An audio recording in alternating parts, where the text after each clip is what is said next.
Strength from weakness. You forced me to talk this way, and I do it against my better judgment. But now that we're at it, I may as well bring up the matter of visions and revelations that God gave me. For instance, I know a man who, 14 years ago, was seized by Christ and swept in ecstasy to the heights of heaven. I really don't know if this took place in the body or out of it, only God knows. I also know that this man was hijacked into paradise, again, whether in or out of the body, I don't know, God knows.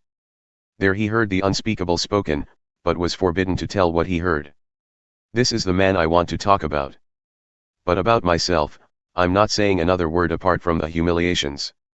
If I had a mind to brag a little, I could probably do it without looking ridiculous, and I'd still be speaking plain truth all the way. But I'll spare you. I don't want anyone imagining me as anything other than the fool you'd encounter if you saw me on the street or heard me talk. Because of the extravagance of those revelations, and so I wouldn't get a big head, I was given the gift of a handicap to keep me in constant touch with my limitations. Satan's angel did his best to get me down, what he in fact did was push me to my knees. No danger then of walking around high and mighty. At first I didn't think of it as a gift, and begged God to remove it. 3 times I did that, and then he told me, "My grace is enough, it's all you need. My strength comes into its own in your weakness." Once I heard that, I was glad to let it happen. I quit focusing on the handicap and began appreciating the gift. It was a case of Christ's strength moving in on my weakness. Now I take limitations in stride, and with good cheer, these limitations that cut me down to size, abuse, accidents, opposition, bad breaks.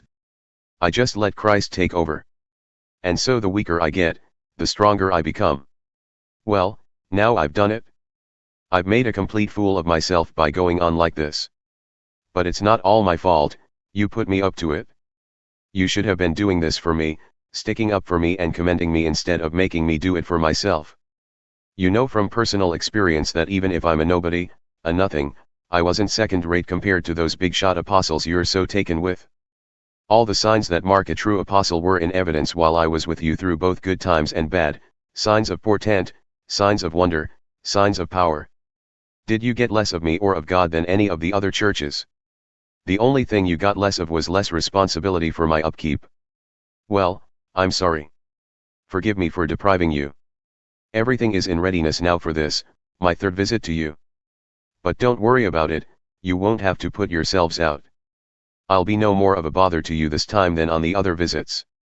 I have no interest in what you have, only in you. Children shouldn't have to look out for their parents, parents look out for the children.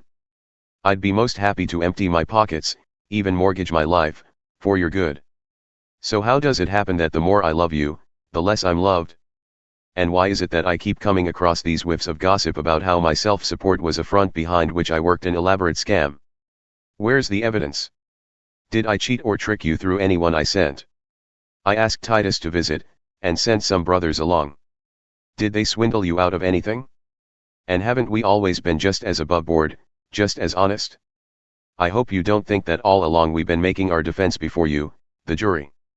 You're not the jury, God is the jury, God revealed in Christ, and we make our case before Him. And we've gone to all the trouble of supporting ourselves so that we won't be in the way or get in the way of your growing up. I do admit that I have fears that when I come you'll disappoint me and I'll disappoint you, and in frustration with each other everything will fall to pieces, quarrels, jealousy, flaring tempers, taking sides, angry words, vicious rumors, swelled heads, and general bedlam. I don't look forward to a second humiliation by God among you, compounded by hot tears over that crowd that keeps sinning over and over in the same old ways, who refuse to turn away from the pigsty of evil, sexual disorder, and indecency in which they wallow.